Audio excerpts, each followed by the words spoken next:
Capítulo 3. El año 1817. El de 1817 era el año que Luis XVIII, con cierto aplomo real que no estaba exento de orgullo, llamaba el 22º de su reinado. Era también el año en que tenía celebridad el señor Bruguiere de Sorsum. Todas las peluquerías, esperando los polvos y la vuelta del ave real, estaban pintadas de azul y flor de lisadas. Era el tiempo inocente en que el conde Lynch se sentaba todos los domingos como mayordomo de fábrica en Saint-Germain-de-los-Prados, vestido de par de Francia, con su cordón rojo y su larga nariz, y aquella majestad de perfil peculiar al que ha hecho una acción brillante. La acción brillante del señor Lynch fue haber entregado la ciudad, siendo alcalde de Burdeos, el 12 de marzo de 1814, demasiado pronto, al duque de Angulema. Esta acción le hizo par. En 1817 la moda sepultaba a los niños de 4 a 6 años en grandes gorras de tafilete, con orejeras algo semejante a las mitras de los esquimales. El ejército francés estaba vestido de blanco, a la austríaca. Los regimientos se llamaban legiones y en vez de número llevaban el nombre de los departamentos. Napoleón estaba en Santa Elena, y como Inglaterra le negaba el paño verde, se veía obligado a volver su ropa vieja. En 1817 cantaba Pellegrini, bailaba la señorita Bigotini, reinaba Potier y Ordi no existía aún. La señora Saki sucedía a Forioso. Aún había prusianos en Francia. El señor de la Lot era un personaje. La legitimidad acababa de afirmarse, cortando la mano y después la cabeza a Pleignier, a Carboneau y a Tolerón. El príncipe Talleyrand, gran chambelán, y el abate Luis, designado para ministro de Hacienda, se miraban y se reían con la risa de los augures. Ambos habían celebrado el 14 de julio de 1790 la misa de la Federación en el campo de Marte. Talleyrand había oficiado como obispo y Luis le había ayudado como diácono.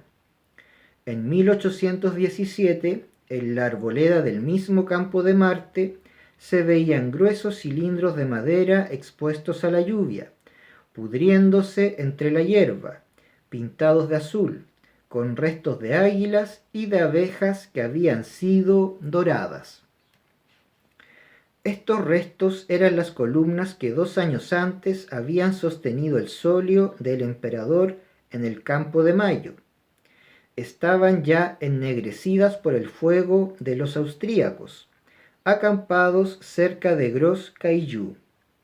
2 o 3 de estas columnas habían desaparecido en las hogueras de estos campamentos y habían servido para calentar las anchas manos de los Kaiserlics. El Campo de Mayo había tenido de notable que se había celebrado en el mes de junio y en el Campo de Marte. En este año de 1817 eran muy populares 2 cosas: el Voltaire Touquet y la tabaquera de la Carta. La emoción parisiense más reciente era el crimen de Dautun, que había arrojado la cabeza de su hermano al estanque del Mercado de las Flores. El Ministerio de Marina principiaba a inquietarse por no tener noticias de la desgraciada fragata Medusa, que debía cubrir de vergüenza a Chaumareix y de gloria a Jericault. El coronel Selves hacía su viaje a Egipto para convertirse en Solimán Bajá. El palacio de las Termas, calle de la Arpe, servía de tienda a un tonelero. Aún se veía en la plataforma de la torre octógona del palacio de Cluny el cajón de madera que había servido de observatorio a Messier, astrónomo de la Marina en tiempo de Luis XVI. La duquesa de Duras leía a 3 o 4 amigos, en su gabinete amueblado al estilo de Luis X y cubierto de seda azul celeste, la Oudika inédita. Se borraban las Ns en el Louvre. El puente de Austerlitz abdicaba y tomaba el nombre de puente del Jardín del Rey, doble enigma que ocultaba a la vez el puente de Austerlitz y el jardín botánico. Luis XVIII, pensativo, señalando con la uña en Horacio los héroes que se hacen emperadores y los zapateros que se hacen delfines, tenía 2 cuidados, Napoleón y Maturin-Bruneau. La Academia Francesa proponía como tema de premio la felicidad que proporciona el estudio. El señor Vellard era elocuente oficialmente. A su sombra germinaba el futuro abogado general de Broe, prometido a los sarcasmos de Pablo Luis Courier. Había un falso Chateaubriand llamado Marchangui, esperando que hubiese un falso Marchangui llamado Arlincourt. Clara de Alba y Malek Adel eran las obras más notables, y la señora Cotín era considerada como la primera escritora de la época. El instituto dejaba borrar de su lista al académico Napoleón Bonaparte. Un real decreto erigía a Angulema en escuela de marina, porque siendo el duque de Angulema gran almirante, era evidente que la ciudad de Angulema tenía de derecho todas las cualidades de puerto de mar, sin lo cual la monarquía hubiera estado en peligro. Se trataba en Consejo de Ministros de si se debían tolerar las viñetas que representaban juegos gimnásticos y adornaban los carteles de Franconi, porque reunía a los pilluelos de las calles. El señor Paer, autor de la Inés, buen hombre, de cara cuadrada, con una verruga en la mejilla, dirigía los conciertos íntimos de la marquesa de Sassenaye, calle de la Ville-l'Évêque. Todas las jóvenes cantaban El ermitaño de Saint-Abel, letra de Edmundo Gueraut. El enano amarillo se transformaba en espejo. El café de Lemblin defendía al emperador contra el café de Valois, que defendía a los Borbones. Acababa de casarse el duque de Berry con una princesa de Sicilia y Louvel le seguía ya los pasos. Hacía un año que había muerto la señora Stael. Los guardias de corps silbaban a la señorita Mars. Los grandes periódicos eran muy pequeños. La forma era reducida, pero la libertad grande. El Constitucional era constitucional. La Minerva llamaba a Chateaubriand, Chateaubriand. Esta hacía reír mucho al pueblo a costa del gran escritor. En los diarios vendidos escribían periodistas prostituidos que insultaban a los proscriptos de 1815. David no tenía talento, ni Arnault ingenio, ni Carnot probidad. Soult no había ganado ninguna batalla y Napoleón verdaderamente no tenía genio. Nadie ignora que es muy raro que un desterrado reciba las cartas echadas al correo, porque la policía convierte su interceptación en un religioso deber. Pues esto no es nuevo. Descartes en su destierro se quejaba ya de lo mismo. David escribió en un periódico belga lamentándose de no recibir las cartas que le escribían, lo cual pareció gracioso a los periódicos realistas, que se mofaban por este motivo del proscripto.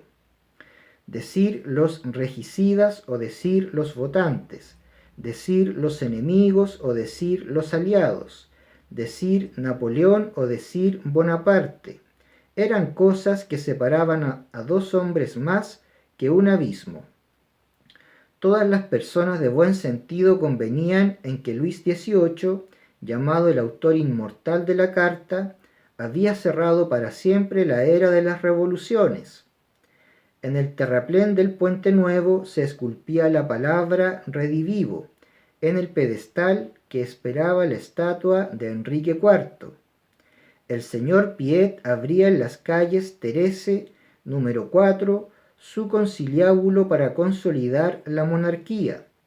Los jefes de la derecha decían en las grandes crisis: es preciso escribir a Bacot. Canuel, O'Mahony y Chapdelaine declinaban, no sin aprobación del hermano Luis XVIII, lo que debía ser después la conspiración de Bordel-Eau. El alfiler negro conspiraba por su parte. De la Verderle se unía a Trogoff, dominaba de Cassés, liberal hasta cierto punto. Chateaubriand, en pie todas las mañanas ante su ventana del número 27 de la calle de Saint-Dominique, con pantalón de piel y zapatillas, con sus cabellos grises encerrados en un pañuelo, los ojos fijos en un espejo y un estuche completo de cirujano dentista abierto delante, se limpiaba los dientes, que eran hermosos, dictando al mismo tiempo la monarquía, según la carta, a su secretario, el señor Pilorge. La crítica, formando autoridad, prefería a Lafon a Talma. El señor de Feletz se firmaba A, el señor Hoffmann firmaba Z, y Carlos Nodier escribía Teresa Aubert. Habíase abolido el divorcio. Los liceos se llamaban colegios y los colegiales, con la flor de lis en el cuello, se daban de puñadas con motivo del rey de Roma. La contrapolicía de Palacio denunciaba a Su Alteza Real, la hermana del rey, el retrato, expuesto en todas partes, del duque de Orleans, que tenía mejor semblante de uniforme de coronel general de húsares que el duque de Berry de uniforme de coronel general de dragones, lo que era un grave inconveniente. La ciudad de París restauraba a su costa los dorados de la cúpula de los inválidos. Los hombres formales se preguntaban qué haría en tal o cual ocasión el señor de Triquelague. El señor Clausel de Montals se separaba de algunos puntos del señor Clausel de Cousergues. El señor de Salaberry no estaba contento. El cómico Picard, que era de la academia, en que no había podido entrar el cómico Molière, hacía representar los dos Filibertos en el Odeón, en cuyo frontis, a pesar de haberse arrancado las letras, se leía claramente: Teatro de la Emperatriz. Todo el mundo tomaba partido en favor o en contra de Cugnet de Montarlot. Favier era faccioso y Vaux revolucionario.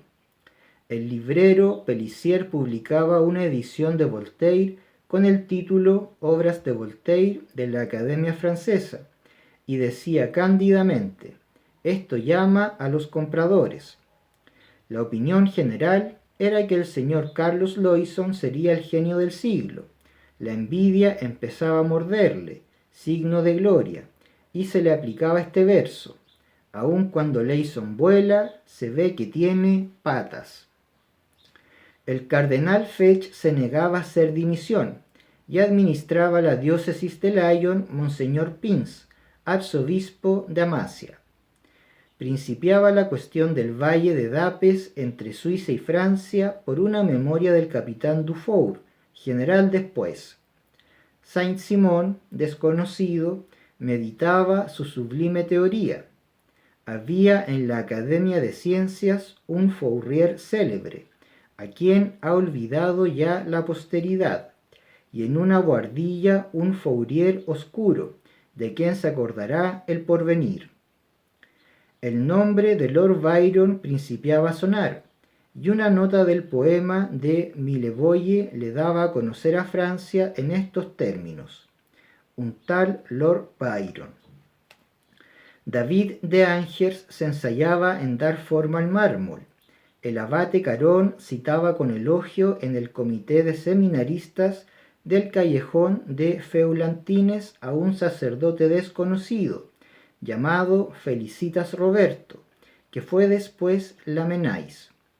En el Sena humeaba y se movía, con el ruido de un perro que nada, una cosa que iba y venía bajo las ventanas de las Tullerías, desde el Puente Real al Puente de Luis XV. Era un aparato mecánico que no valía gran cosa, una especie de juguete, un sueño de un inventor fantástico, una utopía, un barco de vapor. Los parisienses miraban esta inutilidad con indiferencia. El señor de Vaublanc, reformador del Instituto por golpe de Estado, Real Orden y Hornada, autor distinguido de varios académicos, después de haberlos hecho, no podía conseguir serlo. El barrio de Saint-Germain y el pabellón Marsan deseaban que se nombrase prefecto de policía al señor de la Beauce, a causa de su devoción. Dupuytren y Recamier disputaban en el anfiteatro del Colegio de Medicina y se amenazaban con el puño tratando de la divinidad de Jesucristo.